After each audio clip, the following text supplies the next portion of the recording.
আমাৰ সকলোৰে মৰমৰ হিয়াৰ আমঠু জুবিনদাৰ হত্যাৰ লগত জড়িত এই 7জন হত্যাকাৰীক মেজিৰ জুইত জাহ কৰিবলৈ ওলাইছোঁ আৰু তেখেতৰ যাতে ন্যায় বিচাৰ অতি সোনকালেই হয় আৰু হত্যাকাৰীয়ে যাতে উচিত শাস্তি পায় তাৰ বাবে ভগৱানৰ ওচৰত প্ৰাৰ্থনা জনাইছোঁ।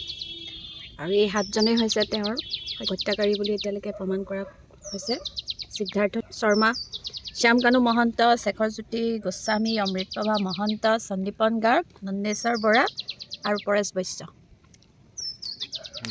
এয়া আমি এতিয়া জুইত দাহ কৰি দিম আৰু মেজিত।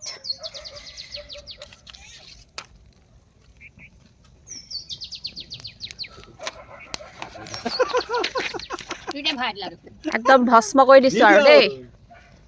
হত্যাকাৰীয়ে একদম শাস্তি পাব লাগে আৰু এই মেজিত জাহ মেজিত ভস্ম হোৱাৰ আগতে ভস্ম হৈ যাব লাগে আৰু